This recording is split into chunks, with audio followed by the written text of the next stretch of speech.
안녕하세요. 저는 하루하루를 열심히 살아가는 30대 중반의 여성입니다. 여러분은 여러분의 인생에 행운이 항상 가득하셨나요?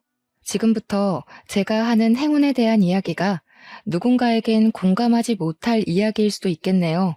지금은 행복한 삶을 살고 있지만 사실 저의 지나온 과거를 돌아보면 제게는 모든 운이 비껴갔어요.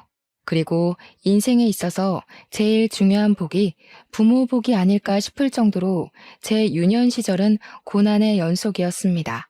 어릴 때 부모님이 일찍 이혼하셔서 엄마와 둘이 살았어요.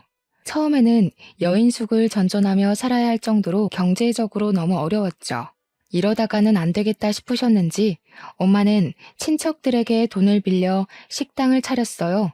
그리고 이른 아침부터 밤 늦게까지 식당을 운영하셨죠. 다행히 식당은 잘 됐지만 엄마가 저를 세세히 돌봐주실 마음의 여유는 없으셨어요. 그 덕에 저는 어릴 때부터 혼자였어요. 혼자서 밥을 먹고 혼자서 공부하고 밤에 혼자 있다가 잠이 들곤 했죠. 그래도 공부는 항상 중상위권을 유지했어요. 그래서 저는 제가 수도권에 있는 4년제 대학교에 당연히 갈 것으로 생각했지만 하필이면 수능날 감기에 아주 심하게 걸리는 바람에 수능을 망쳐 2년제 대학교에 갔네요. 그나마 다행히 전액 장학금으로 들어가긴 했어요. 저는 매 순간을 목숨을 걸 만큼 최선을 다해서 살았지만 제가 들인 노력에 비교해 잘 풀리지는 않았어요. 그래서 언제나 나는 운이 지지리도 없다고 생각했죠. 그 생각이 참 저를 힘들게 만들었습니다. 그러나 그 와중에도 저는 쉽게 포기하지 않았습니다. 운이 없는 제가 포기하지 않을 수 있었던 이유는 바로 나무예요.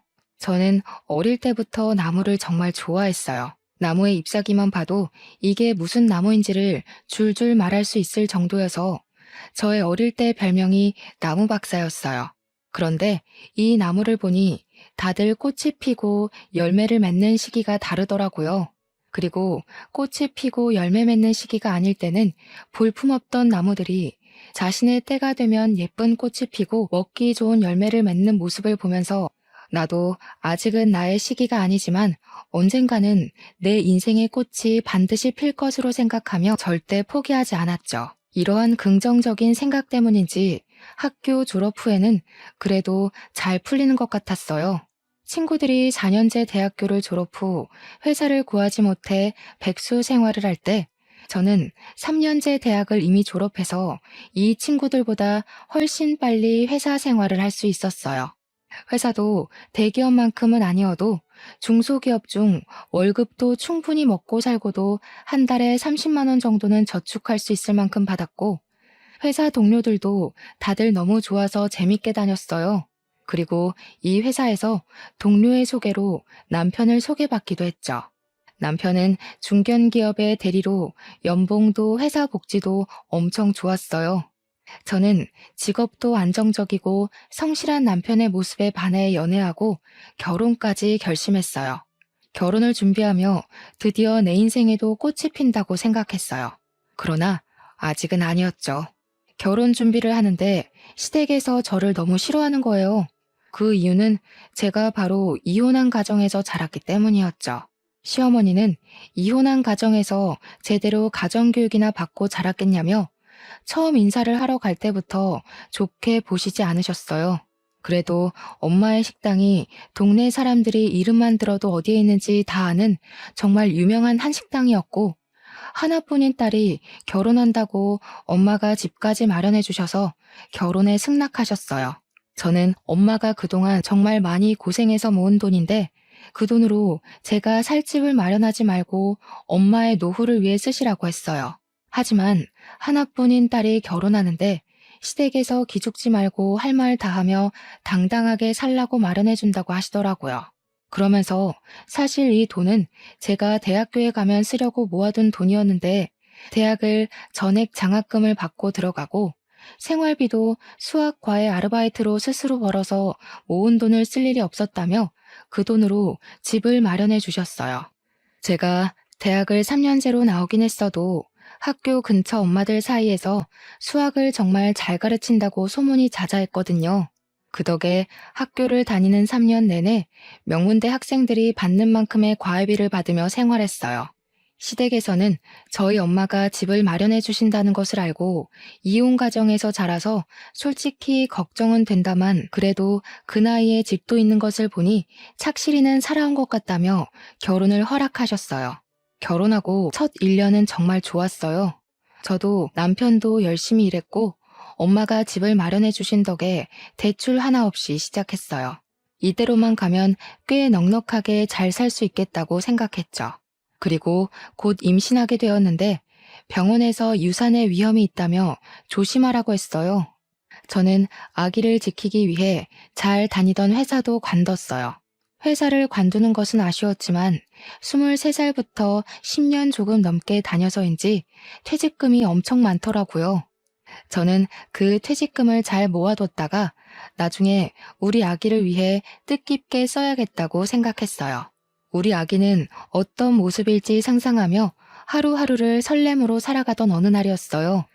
남편이 최근에 부서가 이동되었는데 일도 사람도 너무 맞지 않는다며 회사를 관두고 싶다는 것이에요. 제가 회사라도 다니면 내가 돈을 벌 테니 관두라고 하겠지만 지금 저도 회사를 관둔 상태인데 남편마저 회사를 관둔다고 하니 답답하더라고요. 아기가 태어나면 이래저래 나갈 돈도 많을 텐데 우리 아기를 위해서 조금만 참으라고 이야기했어요. 남편은 일단 알겠다며 회사에 다니기는 하는데 극심한 스트레스로 인해 잠도 못 자고 밥도 잘 못 먹더라고요. 옆에서 보고 있으니 사는 게 아니라는 말이 무슨 뜻인지 정확히 알 정도로 너무 힘들어했어요. 이러다가 무슨 사달이 나겠다 싶어서 차라리 이럴 바엔 관두고 새로운 회사를 찾아보라고 했어요. 남편이 퇴사한 날 저는 이제 조금 쉬고 새로운 회사를 알아볼 줄 알았어요. 그런데 남편이 과일 가게를 하시는 시부모님 밑에서 일하며 일 좀 배워서 과일, 채소 가게를 열고 싶다고 하더라고요. 저는 솔직히 내키지 않았어요. 우리 엄마가 식당을 하시는 것을 보면 정말 너무 힘들어 보였거든요. 남들이 다 쉬는 날에도 마음 편히 쉴 수가 없고 정말 하루하루가 그야말로 전쟁터였어요. 게다가 사업은 한번 시작하면 쉽게 그만둘 수도 없잖아요. 그래서 저는 정말 남편이 사업을 하지 않고 그냥 일반 회사에 취업했으면 한다고 말했어요. 어느 날 남편이 회사에 간다길래 저는 당연히 다시 재취업이 되었나 보다 했어요. 저는 잘 됐다고 하며 남편의 새로운 시작을 응원했어요. 그리고 저는 검진을 받으러 산부인과에 갔는데 그곳에서 동네 동생 지은이를 만났어요. 지은이도 저와 비슷한 시기에 임신했는데 지은이와 제가 임신하기 전에는 지은이네 부부와 함께 넷이서 술도 종종 먹고 그랬어요.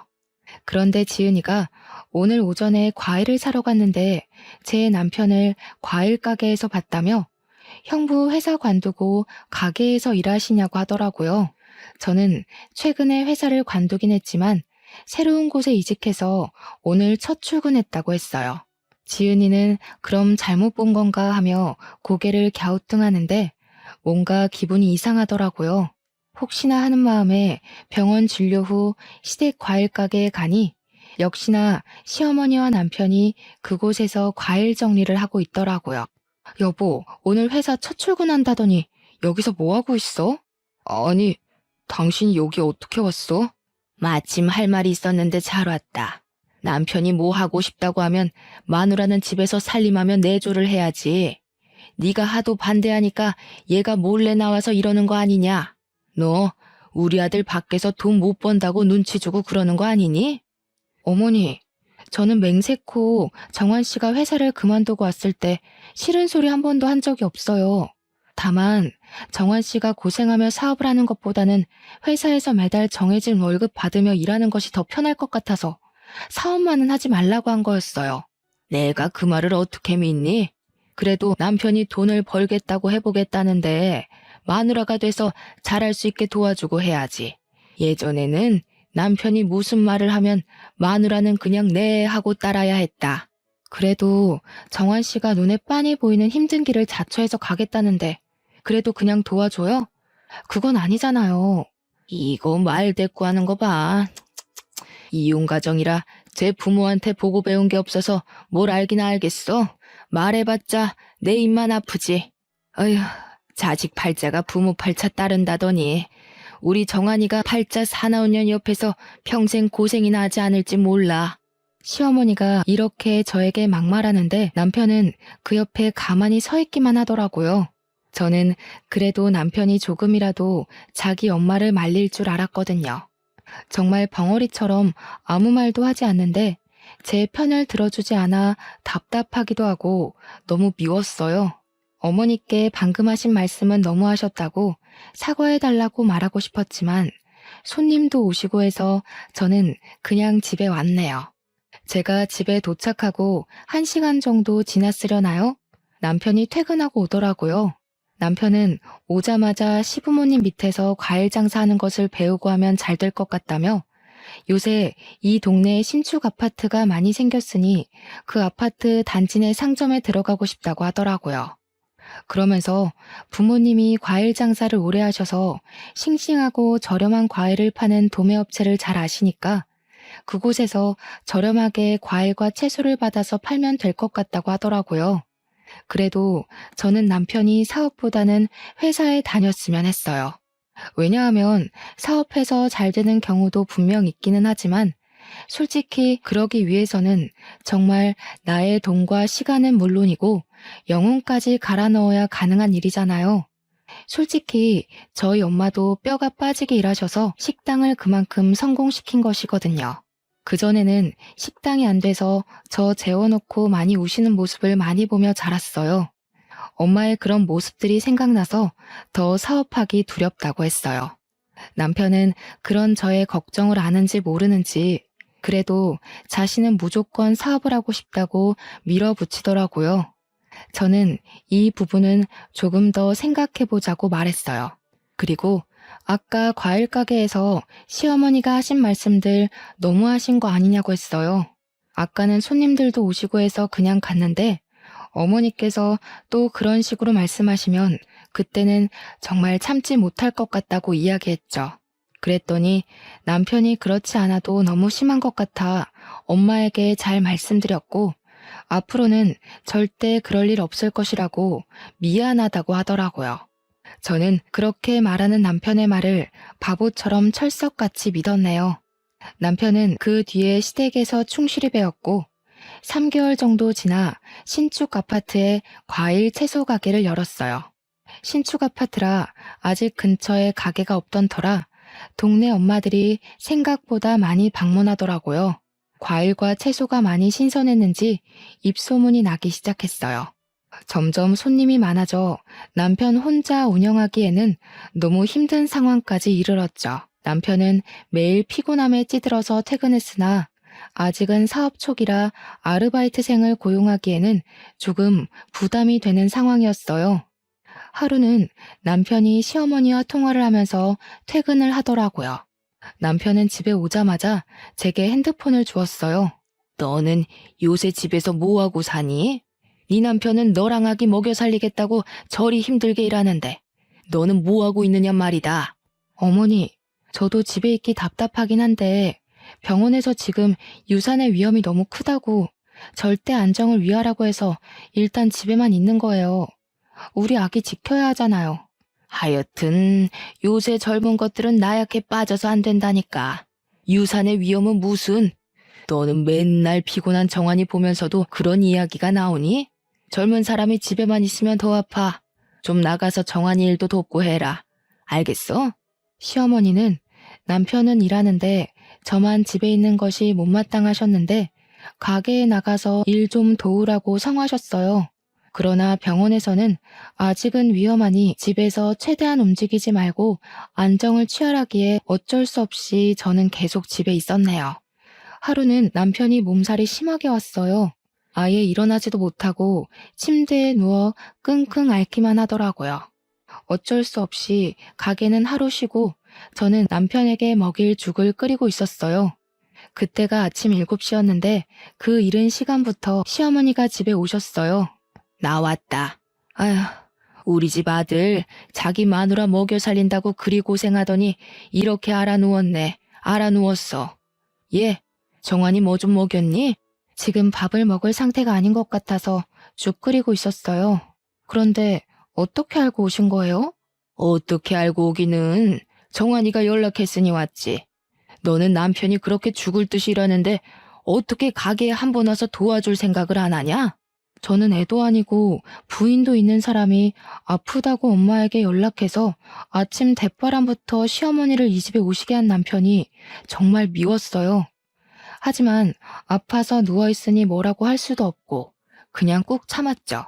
그렇지 않아도 기분이 좋지 않은데 시어머니는 그런 저를 세워두고 막말을 하시기 시작했어요. 임신한 것이 유세도 아니고 야, 나는 말이야 정환이 가졌을 때 집안일이고 밭일이고 다 했어. 심지어 치매 걸리신 시어머니가 업어달라고 하셔서 업기까지 했다. 그래도 난 멀쩡했는데 너는 어떻게 임신했다고 딱 그렇게 집에 누워만 있니? 정신 상태가 아주 굴러먹었어. 어머니, 저도 집에만 있기 답답해요. 그런데 의사 선생님이 유산의 위험이 있으니 되도록 회사도 다니지 말고 집에서 안정을 취하라는데 어떻게 해요? 얘 또 말대꾸하네. 너는 너네 엄마가 시어머니가 뭐라고 하면 바락바락 대들라고 가르치디? 이래서 이혼 가정에서 자란 것들은 안 돼. 맨날 부모가 싸워대는데 뭐 제대로 보고 배웠겠어? 아휴, 어쩌다가 저런 것이 내 귀한 아들의 짝이 돼서. 어머니, 아무리 그래도 너무하신 거 아니에요? 엄마, 자기야, 그만해. 아픈 사람 두고 지금 이게 뭐 하는 거야? 이번에는 정말 참기가 너무 힘들었지만 남편이 아파 누워있는데 저는 싸울 수가 없겠더라고요. 남편에게 뭐라도 먹여야겠다는 생각에 일단 부엌으로 가서 죽을 다시 끓였어요. 그런데 시어머니가 부엌으로 따라오시더니 냉장고 문을 벌컥 여시더라고요. 세상에, 집에서 살림은 하니? 어떻게 반찬이 이렇게 죄다 풀떼기야? 그리고 지금 몸살 난 애한테 야채죽이 뭐니 야채죽이. 전복이나 소고기 같은 영양가 좋은 음식을 팍팍 넣어서 끓여야 빨리 낫지. 아직 장을 보지 못해서 그래요. 우리 정환이 고기 좋아하니까 고기 같은 거는 떨어지기 전에 부지런히 사다 놔. 알겠니? 죽은 내가 전복죽으로 시켜주마. 네가 만든 죽은 네가 먹던지 버리든지 해라. 그 죽 먹고 어디 몸살이 났겠니? 시어머니는 죽을 끓이고 있는 제 옆에서 죽집에 전화해서 전복죽을 주문하셨어요. 아, 그리고 너 이제 임신한 지 한 5개월 됐지? 이제 좀 괜찮은 거 아니야? 정환이 다 나아서 가게에 출근하면 너도 따라 나와서 좀 도와라. 알겠니? 집에서 안정은 무슨. 그렇지 않아도 어제 병원에서 이제 안정기니 슬슬 운동을 하고 해서 가게에 나가려던 참이었어요. 정환 씨 괜찮아지면 같이 나가려고요. 그래, 처음으로 네가 내 말에 동의하는구나. 아무튼 정환이 전복죽 잘 먹이고 난 가게에 간다. 시어머니는 아침부터 제 속을 뒤집어 놓으시고는 가게로 떠나셨어요. 저는 어머니한테도 서운했지만 오늘도 어머니의 막말을 그저 듣기만 한 남편에게도 많이 서운했어요. 그래도 아프니 제 감정을 티내지 않고 전복죽을 먹이고 약도 먹이며 정성껏 보살펴줬어요. 어머니가 시켜주신 전복죽 탓이었는지 아니면 저의 간호 덕분이었는지는 모르겠지만 남편은 그날 저녁에 바로 몸이 괜찮아졌고 다음날 우리는 같이 가게에 출근했어요. 남편은 제게 일을 하나씩 알려주며 말로는 쉬엄쉬엄 하라고 했지만 자꾸 이것저것 시키더라고요. 저도 가게에 놀러 간 것은 아니기에 최선을 다해서 일했어요. 그렇게 남편을 따라 가게에서 일한 지 일주일이 지났어요. 가게에 있는데 뭔가 느낌이 이상하더라고요. 화장실에 가보니 출혈이 생각보다 심했어요. 저는 바로 병원으로 갔어요. 병원에서는 검진하더니 아기의 상태가 심각하다며 임신 종결을 해야겠다고 당장 입원하고 내일 바로 수술을 하라고 하더라고요. 그리고 다음날 저의 아기는 제 품에서 떠났어요. 수술 후 마취가 덜 깨서 정신없는 상태로 병실에 누워있는데 시어머니가 들어오셨어요. 너는 아이를 잘 지켜야지 유산을 시키냐? 너네 엄마는 지금 아기를 잃어버렸는데 안 오시고 뭐 하신다니? 엄마, 미진이 지금 막 수술실에서 와서 마취도 덜 깼어. 속상한 마음 알지만 그만해. 그리고 장모님은 식당에 예약 손님 있으시다고 내일 오신대. 그깟 식당일 뭐가 그리 중하다고 자기 딸이 남의 집 귀한 손주 잃어버렸는데 오지도 않는 게 말이 되니? 역시 이혼한 가정은 어쩔 수 없다니까. 엄마, 그만해. 뭐 미진이만 잘못해서 이랬나? 내가 미진이에게 일을 시켜서 그랬지. 솔직히 엄마가 미진이한테 가게에 가서 도우라고 했잖아. 그래서 일하다가 유산된 거지 뭐. 그니까 엄마도 나도 뭐라고 할 자격 없어. 어머, 너 얘랑 같이 살더니 너도 얘처럼 변하니? 생존하지 않던 말대꾸를 다 하고. 나는 너 임신 중에도 반 메고 할 것 다 했어. 가게 일 조금 도왔다고 유산한 게 말이 되니? 어머니, 제발 그만하세요. 정말 듣고 있기 너무 힘드네요. 뭘 그만해? 남의 집 귀한 손주 잃은 주제에 뭘 잘했다고 큰 소리야? 하여튼 누가 지 엄마 닮아서 팔자 사나운 년 아니랄까봐. 아유, 속상해서 여기 못 있겠다. 나 간다. 네 마누라 잘 병간호해라. 시어머니는 몸도 마음도 아픈 제게 굳이 막말을 퍼부으시고는 가셨어요. 남편은 엄마도 속상해서 그러신 거라며 저를 위로해 주었지만 이미 어머니의 말로 만신창이가 되어버린 저는 남편의 말이 하나도 들리지 않더라고요. 다음 날 아침 일찍부터 엄마가 식당 문을 닫고 오셨어요. 엄마는 유산도 출산과 같다며 친정에서 몸조리하자고 하셨어요. 남편도 집에 혼자 있는 것보다는 친정집에서 푹 쉬는 것이 좋겠다고 하더라고요. 그래서 병원에서 퇴원 후 저는 친정으로 갔어요. 그런데 제가 친정집에 가 있는 동안 남편 가게에 문제가 생겼어요. 남편이 저 없이 혼자서 일하다 보니 과일과 채소의 신선도를 이전만큼 꼼꼼히 체크를 하지 못해 신선하지 않은 과일과 채소를 팔게 되었어요. 동네 사람들 사이에서 처음에는 좋은 제품을 팔더니 점점 좋지 않은 제품을 판다는 소문이 퍼지게 되었어요. 제가 완전히 회복하고 집으로 돌아왔을 때는 이미 매출이 바닥을 치고 있었고 처음에 시작했을 때는 하나도 없던 빚이 점점 늘어났어요. 결국 우리는 가게 문을 닫을 수밖에 없었어요. 당장 고정 지출은 있고 돈이 필요한데 가만히 손을 놓고 있을 수는 없었어요. 그래서 남편에게 앞으로 우리가 어떻게 돈을 벌지 의논을 하려고 하는데 남편은 이제 막 사업 망한 사람 붙잡고 꼭 그런 얘기를 해야겠냐고 화를 내더라고요. 저는 좀 당황스럽긴 했지만 공들여서 열심히 준비한 사업이 망했으니 그 충격이 꽤 컸겠다 싶어서 미안하다고 했어요. 남편은 잠시 화를 사귀더니 한다는 소리가 우리 가게 옆에 배달만 하는 음식점이 잘 되던데 배달만 하는 음식점을 열고 싶다는 거예요. 그래서 제가 배달만 하는 음식점이라고 해도 돈이 있어야 할 것 아니냐고 했더니 장모님이 마련해 주신 이 집을 팔자고 하더라고요. 지금 집값이 많이 올라서 이 집을 팔면 돈이 꽤 나올 거라면서요. 우리 둘만 있으니 이 집 팔고 원룸으로 이사하고 집 판 돈에 이전에 내가 받은 퇴직금 보태서 다시 사업을 시작해보자는데 저는 이건 아니라고 더 나이 먹기 전에 회사에 들어가라고 했어요. 남편은 제 이야기를 듣고 문을 세게 닫고 방으로 들어가더라고요. 전 그런 남편을 굳이 말리지 않고 거실에 앉아 있었어요. 그런데 잠시 뒤 시어머니가 또 우리 집에 오셨어요. 남편이 방에 들어가 자기 엄마에게 우리가 싸운 이야기를 다 한 것 같았어요. 너는 어떻게 된 애가 남편이 뭐 좀 해보겠다는데 왜 사사건건 방해니? 정환이가 다른 사람 밑에 들어가서 일 못하겠다잖아. 아니면 네 남편 그냥 있게 네가 돈을 벌든가. 어머니, 어머니가 원하는 대로 과일 가게 했잖아요. 결국엔 이렇게 망했어요. 그래서 빚 하나도 없던 저희가 빚더미에 앉았다고요. 지금 이 모습을 보고도 또 사업하라는 얘기가 나오세요? 그리고 사업은 땅 파서 해요. 돈이 있어야 할 것 아니에요, 돈이. 너네 엄마가 준 이 집 팔면 되잖아. 여기 집값 엄청나게 올랐던데. 그럼 수익도 생기고 돈도 생기고 좀 좋아. 거기에 너 옛날에 회사 다니면서 받은 퇴직금 그 퇴직금 못해서 다시 시작하면 되지. 꼭 너는 네 남편을 회사에 보내서 노예처럼 일하게 해야겠어? 어머니, 이 집은 저희 엄마가 평생을 바쳐서 모은 돈으로 마련한 집이에요. 다른 건 몰라도 이 집만큼은 절대 팔고 싶지 않아요. 어쩔 수 없이 판다 해도 뜻깊은 일에 쓰고 싶지, 결과가 빤히 보이는 남편 사업에 투자하고 싶지는 않네요. 결과가 보이는 사업? 너 말 다 했어?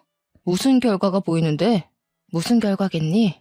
그걸 굳이 내 입으로 말해야 하니? 그리고 제가 열심히 일해서 모은 퇴직금을 왜 어머니랑 남편이 내놓으라고 난리세요? 제가 그 회사에서 그렇게 일하는데 도움 조금이라도 주신 것 있으세요? 정말 너 원래 막대 먹은 앤 줄은 알았지만 이렇게까지 막장인 줄은 몰랐네. 이게 다 부모가 이혼해서 보고 자란 게 없어서 그런 거지. 부모가 싸우는 것만 봤겠지 어디 좋은 걸 봤겠어? 시어머니가 또 이혼한 가정에서 자라서 저렇다며 뭐라고 하시는데 이젠 화가 치밀어 올라 도무지 참을 수가 없더라고요. 그래서 저는 더 큰 소리로 시어머니께 대들기 시작했어요. 어머니, 예전부터 자꾸 말끝마다 저희 부모님 이혼한 것 가지고 뭐라고 하시는데 솔직히 듣기에 너무 기분이 좋지 않네요. 저에 대해서 뭐라고 하시는 건 괜찮은데 부모님, 특히 저희 엄마에 대해 비방은 하지 말아주세요. 아이고, 꼴에 또 딸이라고 엄마 챙기는 거 봐. 기가 차서 말이 나오지 않는다. 좋지 않은 기운에 억세게 드센 팔자 가진 모녀들끼리 서로 위해주고 살면 되겠네. 아 참, 너 팔자가 드세서 아기도 죽인 거 아니니? 어머니, 어떻게 말을 그렇게 하세요? 맞잖아. 이혼한 부모 밑에서 안 좋은 기운을 받으면서 자란 네가 가진 아기이니 그 아기가 제대로 못 사는 건 당연하지. 그래서 우리 아들 사업까지 망했나 보네. 네가 아주 우리 아들을 쫄딱 망하게 하는구나. 저희 엄마 이혼은 하셨지만 제게 아빠의 빈자리가 느껴지지 않도록 최선을 다해 키우셨어요. 제가 이혼 가정이라서 어두워 보일 수도 있긴 하겠으나 그래도 제가 저희 엄마 비난과 조롱을 당해야 할 만큼 잘못 살아오지는 않았어요. 아이고, 그러시오? 네, 잘나셨습니다. 그런 사람이 이렇게 시어미한테 빡빡 대드니? 역시 보고 배운 게 없으니 그러지. 옛말에 어물점 망신은 꼴뚜기가 시킨다는 말이 틀린 말이 아니야. 시어머니의 막말도 화가 나는데 더 화가 나는 것은 남편의 태도였어요. 남편은 오늘도 어머니의 말을 가만히 듣고만 있더라고요. 역시 남편도 내 편이 아닌 것을 절실히 느끼고 있는데 시어머니는 갑자기 큰 방에 들어가셔서 남편의 옷과 화장품을 다 챙겨 나오셨어요. 딸은 엄마 팔자 담는다지? 너네 엄마도 이혼하면서 박복하게 살았을 텐데 그런 엄마 팔자 닮은 너도 박복하겠다. 어머니, 자꾸 그런 소리 하시지 마세요. 그리고 남편 짐은 왜 챙기시는 거예요? 팔자 사나운 네 옆에 우리 아들 둘 수는 없다. 지금은 사업 망한 것으로 끝났지만 자기 애도 유산시켜서 죽인 판국에 남편이라고 못 죽이겠니? 너희 이혼해. 어머니, 제가 아이를 잃은 데에는 어머니의 탓도 있어요. 자기 아들 힘들다고 유산의 위험이 있는 저에게 가게 나가서 도우라고 하셨잖아요. 그래서 유산된 거 아니에요. 그래도 네가 위험해서 안 된다고 딱 말을 했어야지. 네가 몸을 함부로 굴려서 아이도 잃은 주제에 어디서 시애미를 탓해? 시어머니가 제 아이를 잃은 것에 대해서도 다 내가 팔자가 사나운 탓이라며 뭐라고 하시는데도 남편은 아무 말도 하지 않고 고개만 끄덕였어요. 정말 이 집안에서는 아무도 저를 도와줄 사람이 없더라고요. 이 집은 네가 준비해온 집이니 우리가 나가마. 이혼 서류 보낼 테니 사인하고 둘이 갈라서. 시어머니는 정말 남편을 데리고 나가셨어요. 저는 너무 황당해서 그저 멍하니 서 있었어요. 남편에게 사업하지 말고 회사에 다니라고 말한 것이 이렇게 이혼을 할 만큼 잘못인가 싶더라고요. 그래도 설마 제가 불륜을 저지른 것도 아닌데 정말 이혼을 할까 싶었어요. 사업을 망하고 기가 죽어있는 아들이 안쓰러워서 속상한 마음에 그러시는 거겠지 했는데 며칠 뒤 정말 남편은 이혼 서류를 보냈어요. 저는 어이가 없었지만 제게 항상 막말을 퍼부으시는 시어머니를 더는 가족으로 생각하기 힘들었고 항상 시어머니 옆에서 벙어리처럼 가만히 있는 남편을 붙잡고 싶지는 않았어요. 그래서 저도 미련 없이 서류에 사인하고 그렇게 이혼을 하게 되었어요. 이혼 후 저는 친정으로 가서 엄마께 그간의 모든 상황을 다 말씀드렸어요. 엄마는 이혼하고 온 저의 손을 꼭 잡고 그동안 고생했다고 하시며 그냥 엄마가 사준 집은 팔아버리고 같이 살자고 하셨어요. 이 지역 집값이 고공행진 중이라서 그런지는 몰라도 꽤 비싼 값에 팔렸어요. 그 돈으로 일단 엄마의 가게를 확장해서 이사했어요. 가게의 규모가 커지니 일손이 많이 부족해 오전에는 엄마의 가게에서 음식 손질하는 것을 도와드리고 오후에는 학원에서 수학 강사로 일했어요. 학원에서는 처음엔 학벌이 좋지 않아 절 채용하지 않으려 했지만 절실해 보이고 성실해 보여서 채용했다고 하시더라고요. 저는 원장 선생님의 기대에 부응하고자 다른 선생님들보다 더 일찍 출근하고 학생들도 정말 최선을 다해서 가르쳤어요. 학생들과도 돈독한 관계를 유지했고 제가 수학을 가르친 바는 성적이 꽤 많이 오르기도 했어요. 이렇게 저의 일에 만족감을 느끼며 열심히 일하던 어느 날 같이 일하는 선생님이 저에게 동영상을 하나 보여주며 이거 선생님 아니냐고 물어보더라고요. 보니까 제가 강의하고 있는 동영상이었고 댓글에는 정말 잘 가르치고 열정적인 이 시대의 참된 선생님이라는 글이 있었어요. 알고 보니 제 수업을 듣던 학생이 저의 동영상을 짧게 찍어 올린 것이었어요. 그 뒤로 제가 가르치는 학원 수강생은 급속도로 늘었고 그 학생들이 SNS의 수학은 당연히 잘 가르치고 삶의 지혜도 가르쳐주는 참된 스승님이라며 긍정적인 글을 더 써주어 저는 SNS에서 핫 이슈가 되었어요. 제가 사실 수학을 가르치면서 중간중간 제가 살아온 이야기를 해주며 학생들에게 지금은 힘들겠지만 조금만 더 힘을 내서 너희들이 정말 하고 싶은 일을 하며 살라고 항상 이야기를 했거든요. 저의 제자들이 저처럼 모진 말을 듣고 힘든 일을 겪지 않았으면 하는 마음에서요. 저의 이러한 진심이 통했는지 학생들 사이에서 소문이 점점 더 퍼졌고 저는 더 바빠졌어요. 그리고 이제는 어지간한 회사원들보다 더 많은 돈을 벌 수 있었죠. 저는 정말 바빠졌지만 그래도 오전에는 매일 엄마의 식당 일을 도왔어요. 하루는 집에서 일어나 평소처럼 대충 머리를 묶고 집에서 입던 옷을 입고 엄마 식당에 일을 도우러 가는데 전 남편이 앞에 있는 거예요. 넌 꼴이 그게 뭐냐? 나랑 이혼하더니 백수 됐어? 그렇게 사업하지 말라고 내가 하는 일마다 회방 놓더니 꼴 좋다. 나는 그새 애인도 생겼는데 너는 아직도 이러고 살아? 안 됐다. 엄마 가게에 일하러 가는데 굳이 예쁘게 꾸미고 차려입을 필요 없어서 항상 씻지도 않고 대충 입고 갔거든요. 그런데 전 남편은 저의 이런 모습만 보고 저에게 백수라느니 하며 한심한 표정을 짓더라고요. 그래서 저는 제 지갑에 있던 저의 명함을 보여줬어요. 오, 수학 강사. 나름 사자 직업이네. 그런데 수학 강사로 생활이 되나? 별로 돈 많이 안 된다던데. 저는 저를 무시해대는 전 남편에게 SNS에서 돌아다니는 저의 짧은 동영상 하나를 보여줬어요. 엄청나게 많은 학생 앞에서 여유롭게 강의하는 제 모습을 본 전 남편은 깜짝 놀라더라고요. 그때 근처에서 한 여성분이 전 남편의 이름을 부르며 다가왔어요. 바로 전 남편이 새로 만나고 있다는 애인이었죠. 그 여성분은 저를 빤히 보더니 저를 안다고 하더라고요. 전 남편이 어떻게 아느냐고 물으니 자기 동생이 학원 수강생인데 매일 저의 강의 영상을 보면서 집에서 복습하고 있다고 하더라고요. 그러면서 동생이 실력 좋으신 선생님으로 유명하신 분이라고 했다며 농담으로 앞으로 더 유명해질지 모르니 사인이라도 받아둬야 하는 거 아니냐며 웃더라고요. 전 남편은 제가 이렇게 유명해졌다는 사실을 알고 휘둥그레지며 헤어졌어요.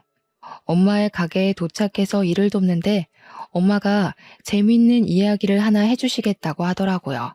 사실 엄마의 식당이 너무 잘 돼서 2호점을 오픈할 생각으로 좋은 상가 자리를 찾고 계셨어요. 그래서 부동산에 식당할 자리를 구한다고 했더니 터가 아주 좋은 곳에 싸게 매물이 나왔다고 주소를 알려줬는데 시댁의 과일 가게 자리였대요. 엄마가 부동산 사장님께 여기 과일 가게였는데 왜 내놨냐고 물으니 건물주한테 쫓겨났다고 하는 거예요. 쫓겨난 이유는 과일 가게 주인인 전 시모가 이혼 가정에서 자란 제 욕을 그렇게 하고 다녔대요.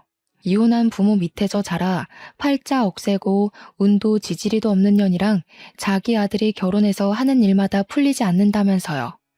그런데 그 소리를 들은 건물주가 너무 화가 나서 월세를 말도 안 되게 올리고 이 월세를 내지 못하자 가게를 빼라고 했다는 거예요. 알고 보니 이 건물주의 부모님이 가정폭력으로 이혼하시고 찢어지게 가난하게 사셨대요. 그래도 악착같이 돈 모아서 건물주가 되셨다고 하더라고요. 건물주는 꼭 그 이야기가 자신에게 하는 것 같다며 이혼 가정에서 힘들게 자랐을 며느리에게 도움은 못 될 망정 어떻게 그리 욕을 하냐고, 그런 인성이 나쁜 사람은 잘 되면 안 된다고 내보냈다는 거예요. 저는 엄마의 이야기를 들으며 뿌린 대로 거둔다는 말이 틀린 말이 아니라며 그렇게 저와 엄마를 무시하더니 잘 됐다고 했어요.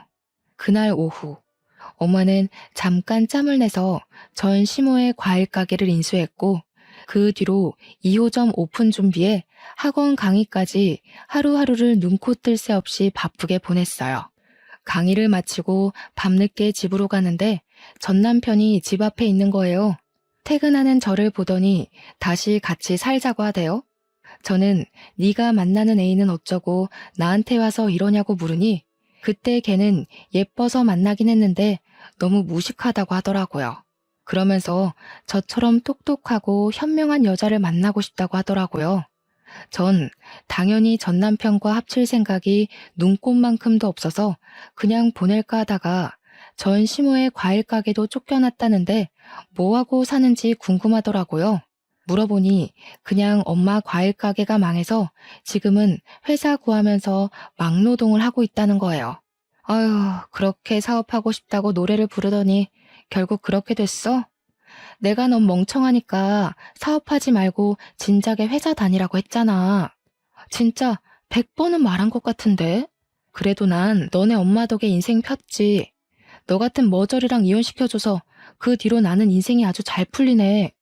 뭐? 그 말은 내가 없어서 더 잘 됐다는 거야? 그럼 너랑 이혼하고 그야말로 내 삶은 만사 형통이었어. 내가 이때까지 성공 못한 게 다 멍청하고 운이 지지리도 없는 널 만나서였던 것 같아. 어떻게 오랜만에 만나서 말을 그딴 식으로 해? 좀 좋게 말해줄 순 없어? 좋게? 너 내가 너네 엄마한테 무시당하고 막말 듣고 우리 엄마 이혼했다고 뭐라고 하실 때 너는 뭐 하고 있었어? 그러지 말라고 제대로 말려본 적 있어? 그 옆에서 그냥 다 듣고만 있었잖아. 그때 네가 가만히 듣고만 있지 않았어도 우리가 이러지는 않았을 거야. 그래도 나 엄마한테 너무 그러지 말라고 이야기했어. 난 내 나름대로 최선을 다했다고. 최선은 무슨? 너는 방관했겠지. 그거 아냐?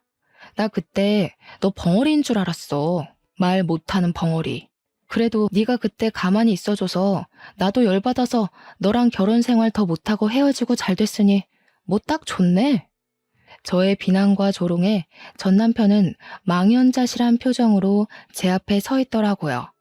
그 표정을 보니 정말 10년 묵은 채증이 내려가는 것처럼 아주 통쾌하고 고소하고 좋더라고요. 그리고 그런 남편에게 마지막 결정타를 한 방 더 날렸어요. 아, 그리고 너네 엄마 이혼 부모 밑에서 자란 나를 엄청나게 욕하고 다니시다가 건물주한테 쫓겨났다며? 사업이 망하기는 무슨 쫓겨난 거지. 네가 그걸 어떻게 알아? 사실 너네가 쫓겨난 자리에 우리 엄마 식당 2호점 오픈해. 그 건물주가 그랬다고 하더라. 너네 엄마가 이혼 가정에서 힘들게 자랐을 며느리에게 힘이 돼주지는 못할 망정 욕하고 다니는 거 보면 인성이 아주 글러먹은 사람이라며. 그런 사람은 반드시 망하게 해야 한다던데? 뭐? 그럼 갑자기 건물주가 월세 올리고 못 내니까 나가라고 한 것도 다 그것 때문이었어? 그래, 너네 엄마의 그 말 때문에 그런 거였어. 몰랐니? 너네 엄마의 막말이 씨앗이 돼서 불행이 시작된 거지. 아, 그리고 건물주가 이 동네 건물주 대표더라고. 건물주가 이 동네 건물주들에게 너네 엄마에 대해 다 이야기한 것 같던데 가게를 쉽게 구할 수 있으려나 몰라? 전 남편은 한숨을 크게 내쉬더니 다리에 힘이 풀렸는지 주저앉으려고 하더라고요. 저는 넘어지려는 전 남편을 일단 잡아서 일으켰어요. 아이쿠, 넘어지면 안 되지. 그 멍청한 여자친구 불러줄까? 멍청한 너랑 한 세트처럼 너무 잘 맞을 것 같은데. 천생연분 아니냐? 멍청이 커플. 그리고 미안하지만 난 이미 만나는 남자가 있어. 꿈도 꿀 생각하지 말고 둘이 꼭 결혼까지 해주라. 특별히 축의금은 내가 1,000원 보내놓을게. 저는 전 남편에게 만나는 남자가 있다고 했지만 사실 없어요. 엄마 가게 일 도와드리고 학원 강사 일로 하루 24시간이 모자랄 정도이거든요. 그런데 있다고 하니 전 남편이 씩씩대면서 가는데 그 모습을 보며 깔깔거리며 웃어줬네요. 사실 전 남편과 어이없게 이혼하면서 할 말 제대로 하지 못한 것 같아서 아쉬웠거든요. 그러나 제가 아주 완벽히 잘 살고 있는 모습을 보여주며 최고의 복수를 한 것 같아서 기분이 너무 좋았어요. 드디어 내 인생에도 꽃이 피고 열매가 맺히는 것 같더라고요. 요새 시기가 시기인 만큼 다들 힘들고 어려우신 것 같아요. 제 주변만 봐도 그렇고요. 저 역시 그랬어요. 어릴 때는 걸핏하면 부모님이 큰 소리로 싸우셔서 항상 공포와 불안감에 살아야 했어요. 10대 때는 부모님이 이혼하셔서 항상 외롭고 경제적으로도 힘든 시기를 보내야 했어요.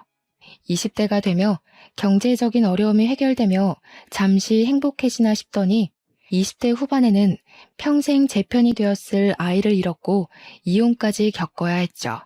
저보다 성적이 낮았던 친구도 좋은 대학을 갔고 성격이 좋지 않았던 친구도 좋은 회사에 취업하고 좋은 남자를 만나 결혼도 잘하고 아이도 잘 낳아서 잘 키우더라고요. 제 주변 사람들은 다들 잘 나가는데 저만 항상 모든 일이 꼬였죠. 정말 그때는 세상이 나를 버린 것 같고 대결을 시작도 안 했는데 이미 진 패배자 같았어요. 그러나 그 힘들고 척박했던 삶 와중에도 포기하지 않고 노력한 결과 지금은 지역에서 수학 최고 인기 강사로 소문나 제가 좋아하는 일로 돈을 많이 벌면서 누구보다 행복하게 살고 있네요. 여러분도 지금 힘든 일이 있다면 절대 포기하지 마세요. 나무가 뿌리를 내리면 언젠가는 꽃이 피고 열매를 맺듯 여러분의 삶이라는 나무도 이미 뿌리를 내렸으니 분명 언젠가는 꽃이 피고 열매를 맺어 남들이 우러러보는 날이 올 거예요. 그날을 기다리며 여러분도 저도 다들 힘내서 열심히 살아나가요. 오늘 하루도 힘내시고 저의 기나긴 사연 들어주셔서 감사해요.